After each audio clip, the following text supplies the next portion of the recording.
Hey guys, चलो बताती हूँ अपनी हेकली को कैसे संभाल के रखें। आज मैं अपना रीनीट 2026 और ड्रॉप ईयर का एक्सपीरियंस शेयर करना चाहती हूँ। मैं 11th और 12th HSC बोर्ड से स्टडी की थी। ऑनेस्टली 12th में मुझे ये भी क्लियर नहीं था कि मुझे नीट देना है या नहीं।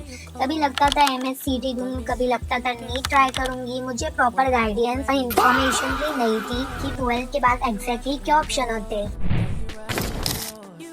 12 कंप्लीट होने के बाद मैंने नीट के लिए ड्रॉप लिया और ड्रॉप ईयर में मुझे एक चीज़ रियलाइज़ हुई कि जो टॉपिक्स मुझे 11th-12th में इतने अच्छे से समझ नहीं आते थे, वही कॉन्सेप्ट्स अब ग्रेजुअली क्लियर होने लगे। शायद इसलिए क्योंकि पहली बार मैं उन्हें एग्जाम के प्रेशर से नहीं, समझने के इंटेंशन से पढ़ रही थी।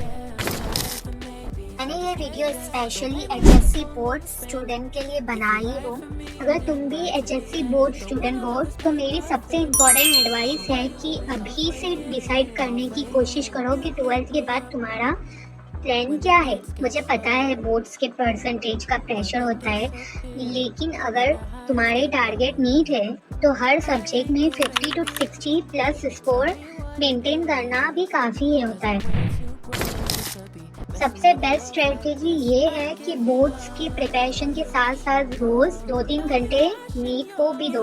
बिलीव मी, जब तुम दोनों साथ में पढ़ते हो ना तो कॉन्सेप्ट और ज्यादा क्लियर होते हैं। सिर्फ स्ट्रेस में होके मत पढ़ना कि दोनों नहीं पढ़ूंगी या नहीं पढ़ूंगा तो फिर मुझे आगे क्या होगा ये वो।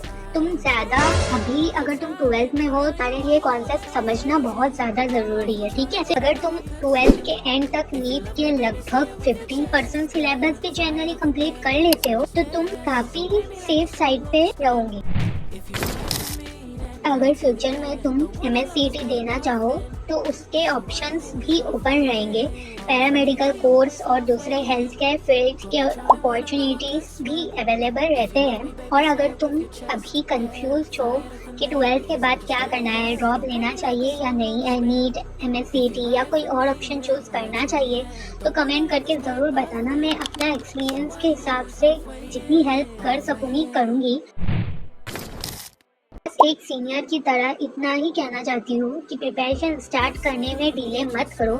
जितनी जल्दी क्लैरिटी और प्रिपरेशन शुरू करोगे उतना आगे की जर्नी इजी होगी। कल के बाद या एक ड्रॉप के बाद डिसीजन और भी डिफिकल्ट लग सकता है, इसलिए अभी से ही प्लानिंग स्टार्ट करो। मुझे सिर्फ अपना एक्सपीरियंस शेयर करके थोड़ी गाइडेंस देनी थी, क्योंकि जब मैं 12th में थी या मैं जब गैप ईयर में थी तो मुझे ज़्यादा इंफॉर्मेशन नहीं थी।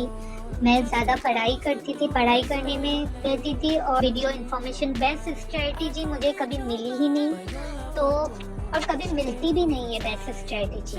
तुमको खुद को ही तुम्हारी स्ट्रेटेजी बनाना पड़ता है। तुम जब 11th-12th में रहते हो तो तुम्हारा तभी बेस स्ट्रॉन्ग होना बहुत ज़्यादा ज़रूरी है। होप सो आप लोग ऐसी गलती नहीं करोगे। Thank you so much for watching.